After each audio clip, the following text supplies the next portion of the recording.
독일의 철학자 칸트는 성량이 약했대요. 그래서 강의를 할 때도 조근조근 이렇게 얘기를 하니까 칸트의 강의 시간은 정막 강산처럼 조용했대요. 왜? 목소리가 작으니까 그렇게 강의를 들어야 되네. 근데 어떤 학생이 크게 하품을 하고 해도 뭐해라.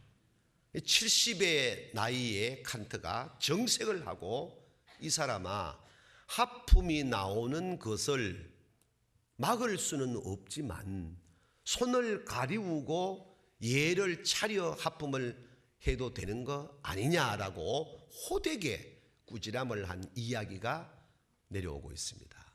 이 말은 사람이 사는 동안에 예를 갖출 줄 알아야 된다, 이 말입니다. 사람이 짐승과 다른 게 뭡니까? 짐승에게는 예라고 하는 것이 없잖아요.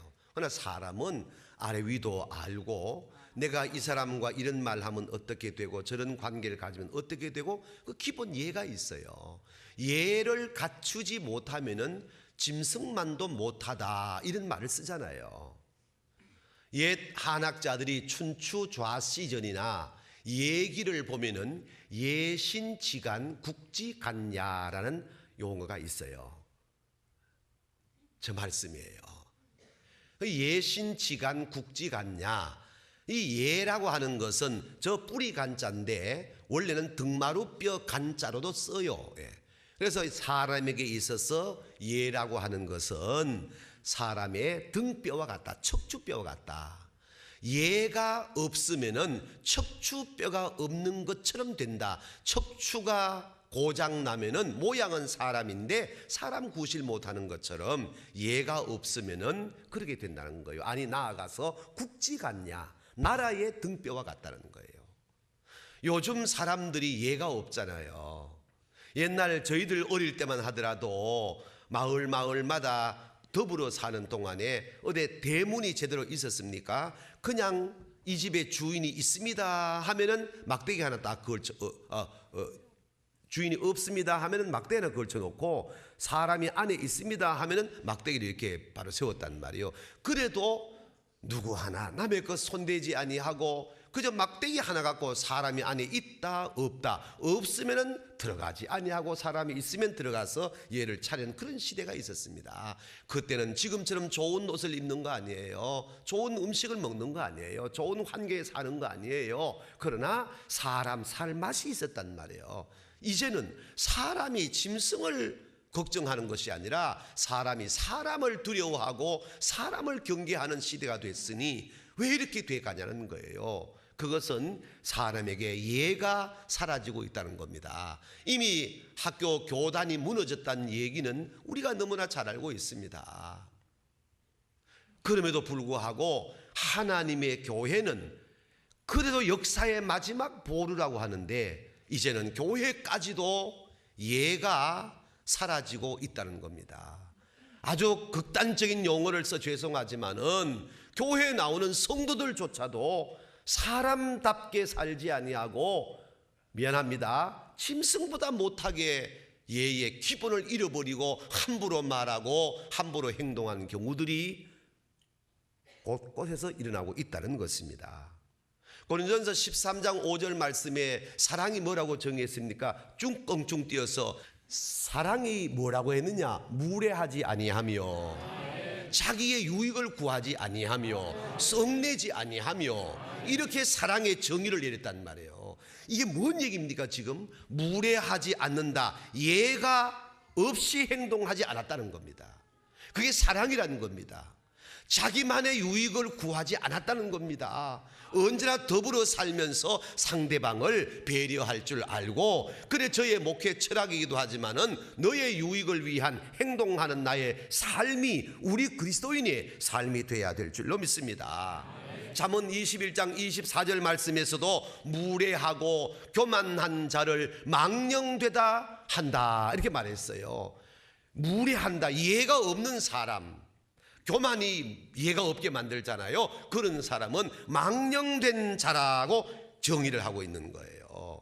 동양에서 예라고 하는 것은 삼강오륜을 통해서 수신이라 해서 몸을 잘 닦아 수양하고 수신제가 치국천평하라 그랬습니다.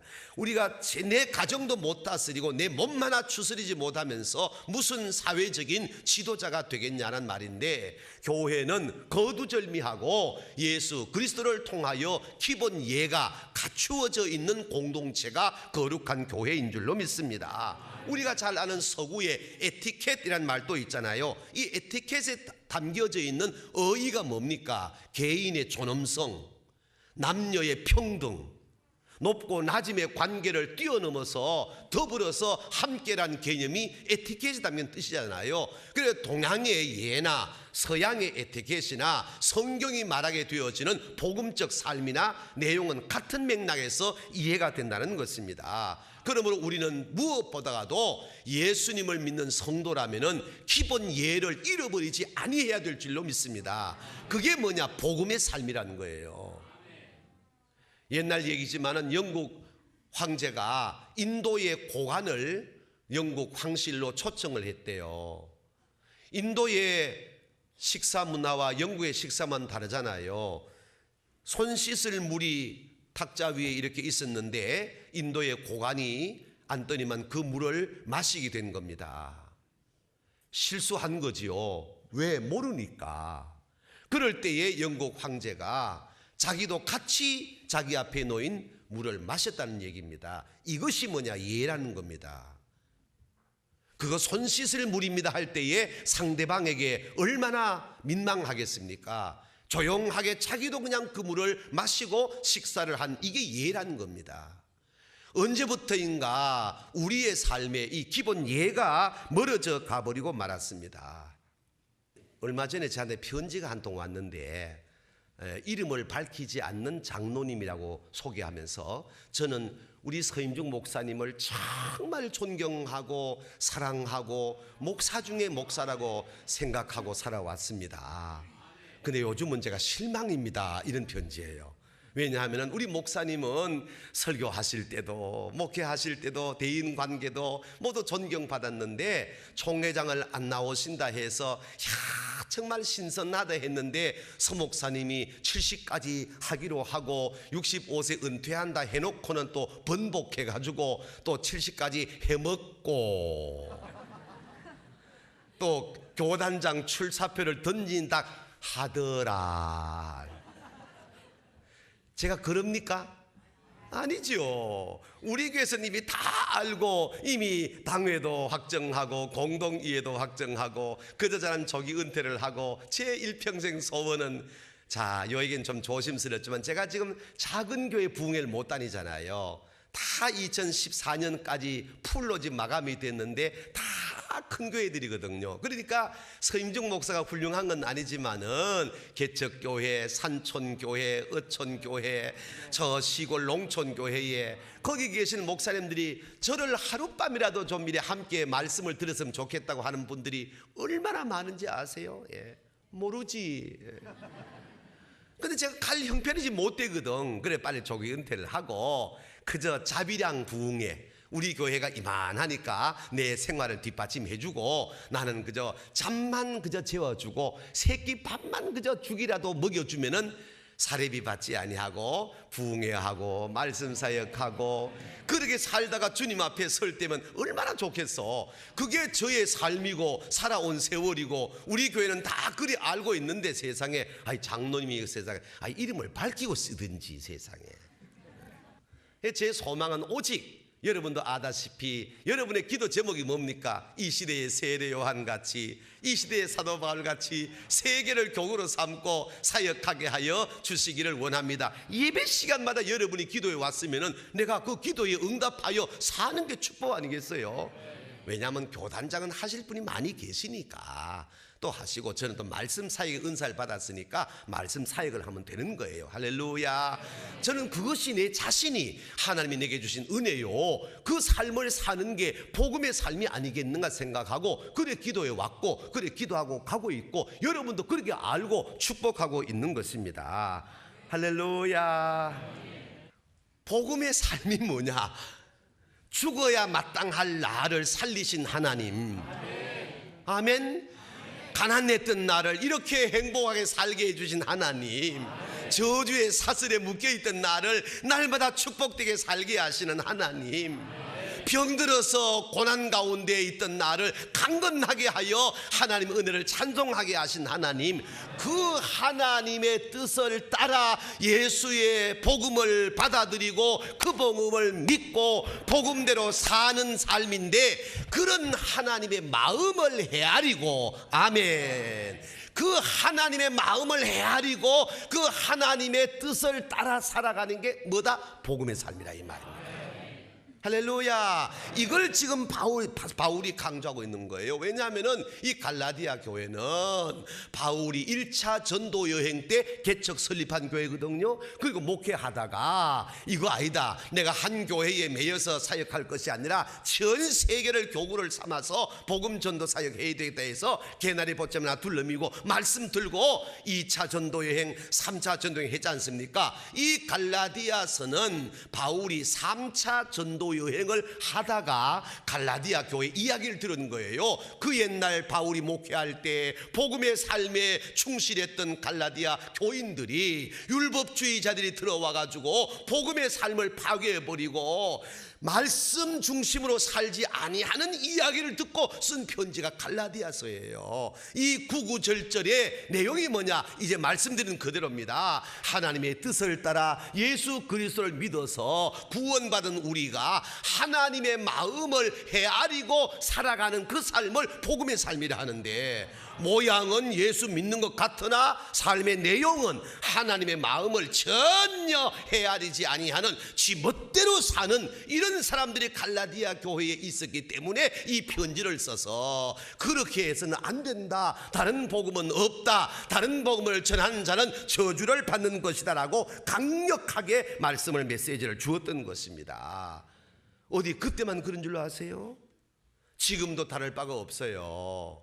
지금도 모양은 그리스도인의 모양을 갖고 있으나 내용은 전혀 그리스도인답지 않게 살아가는 사람들을 두고 비복음적인 삶이라고 정의를 하고 있잖아요. 더 구체적 개념으로 설명해 볼까요?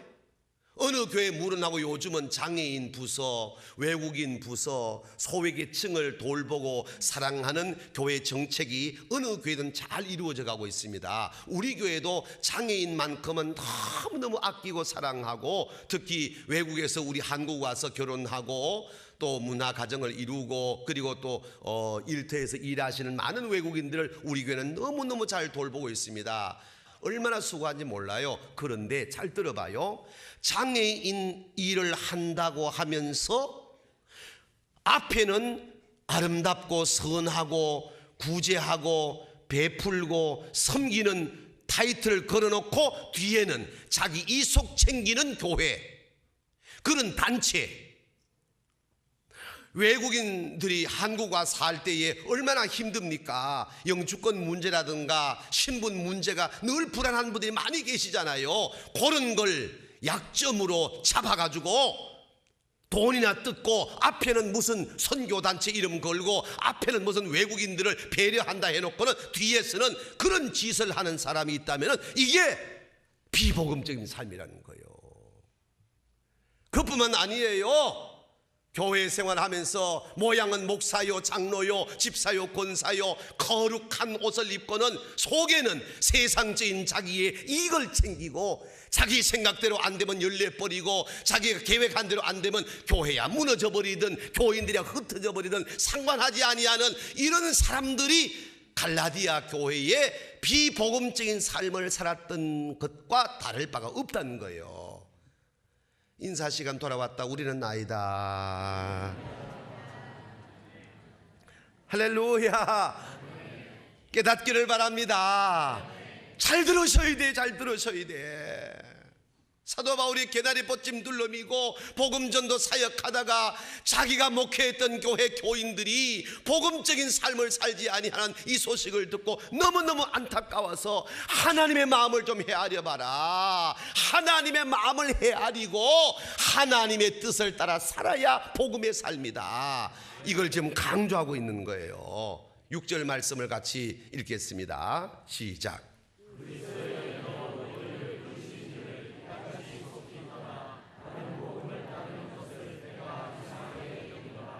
아멘. 예수님을 믿는다고 하면서 엉뚱한 데 가서는 이게 복음이다 그렇게 가르치는 사람이나 그걸 따라가는 사람이나 안 된다는 얘기예요. 그러니까 7절 말씀에서는 더 강력하게 메시지를 전하고 있습니다. 7절 또 읽겠습니다. 시작. 다른 복음은 없나니 다만 어떤 사람들이 너희를 교란하여 그리스도의 복음을 변하게 하려 함이라. 아멘. 다른 복음이 뭡니까? 또 하나의 다른 복음을 말하는 게 아니고 이 복음을 변개시켜버린 그런 복음을 갖다가 왜곡된 복음을 가르치는 것을 다른 복음으로 바울은 정의를 하게 된 것입니다. 이게 뭐냐? 요즘 신천지같이 극렬한 사이비 이단들이 이것이 복음이라고 예수 이름을 앞세워 놓고는 비복음적인 것들을 끌고 들어와 가지고 하나님의 교회를 교란하게 되어지고 성도들로 하여금 올바르게 신앙생활을 하지 못하게 되는 이런 경우가 똑같은 예라는 것입니다.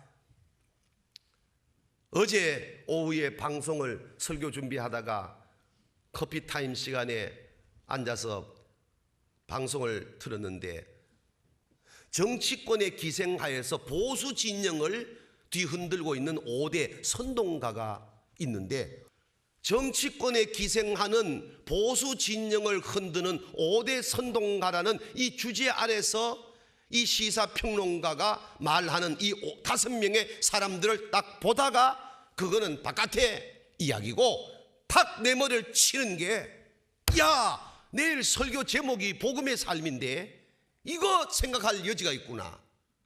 뭐냐? 지금 우리가 예배를 드리고 있는데 여러분 옆에 사람 좀 보실랍니까? 영 사기꾼같이 보입니까? 신실하게 보이는가? 한번 봐라. 예.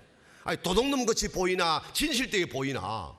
지금 적어도 이 예배당 안에 앉아있는 우리의 모습은 거룩합니다. 아멘. 신실합니다. 아멘. 다 선남선녀 같습니다.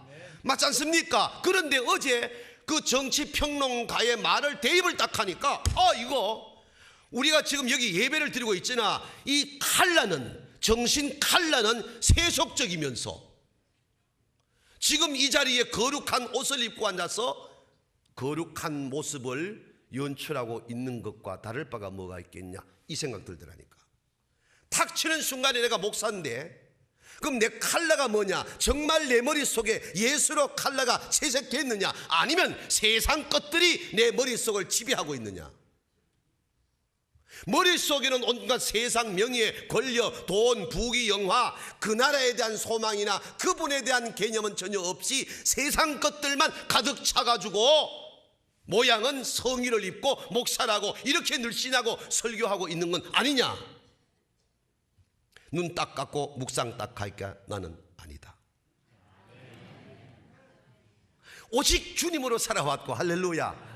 내가 세상 명예나 세상 권력이나 세상 부귀 영화를 내가 정말 원했다면 오늘 10절 말씀에 나는 하나님의 종이 아니다. 제가 65세에 조기 은퇴를 하고 시골교회, 어촌교회, 개척교회, 산촌교회를 찾아다니면서 오직 아버지 말씀을 대언하겠다는 것은 내 모든 걸 내려버리기 때문입니다.